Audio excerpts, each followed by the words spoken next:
میں جان بوجھ کر بد نظری کرنے سے روزہ ٹوٹ جائے گا.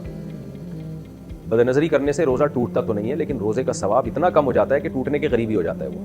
جیسے کہ حدیث میں آتا ہے کہ آپ صلی اللہ علیہ وسلم نے کچھ خواتین کو کہا کہ تمہارا روزہ نہیں ہے. انہوں نے کہا کہ ہم نے تو روزہ رکھا ہے. آپ نے ان کو حکم دیا، انہوں نے الٹی کی ہے تو گوشت کے لوتھڑے نکلے اس میں سے. آپ نے فرمایا تم نے کسی کی غیبت کی ہے. تو حالانکہ علماء کا اجماع ہے کہ غیبت کرنے سے بھی روزہ نہیں ٹوٹتا، لیکن یہ کہ کیونکہ گناہ ہے نا، روزے میں اگر آپ غیبت کریں یہ گناہ ہے، تو گناہ کرنے سے روزے کا ثواب ایسے کم ہوتا ہے گویا وہ ٹوٹ گیا. تو نبی صلی اللہ علیہ وسلم کے معجزے کے طور پر اللہ نے دکھا دیا کہ بھئی دیکھو یہ تو ٹوٹ گیا، تم نے تو گوشت کھایا مردہ بھائی کا.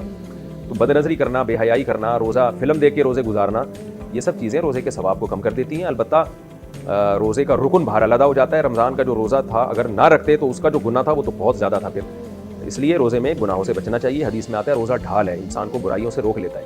اور آپ صلی اللہ علیہ وسلم نے یہ بھی فرمایا کہ رب صائم لیس لهم فی الصیام الا الجوع ورب قائم لیس لهم فی القیام الا السحر او کما قال صلی اللہ علیہ وسلم. پورے الفاظ حدیث کے عربی میں مجھے یاد نہیں ہے. نبی صلی اللہ علیہ وسلم نے فرمایا مفہوم یہ ہے کہ بہت سے روزے دار ایسے ہیں جن کو روزے میں بھوک کے علاوہ کچھ بھی حاصل نہیں ہوتا، اور بہت سے راتوں کو جاگنے والے ایسے ہیں جن کو تہجد میں سوائے نیند خراب کرنے کے کچھ بھی حاصل نہیں ہوتا. تو مطلب یہ کہ وہ لوگ ہیں جو روزہ رکھ کے بھی گناہ نہیں چھوڑتے، تہجد پڑھ کے بھی گناہ نہیں چھوڑتے. تو یہاں بھی علماء نے حدیث کا مفہوم بیان کیا ہے کہ ان کو تہجد کی برکتیں حاصل نہیں ہوتی، روزے کی برکتیں حاصل نہیں ہوتی. روزہ بہرحال ہو جائے گا، رکن ادا ہو جائے گا، لیکن روزے میں ثواب میں بہت کمی ہوگی.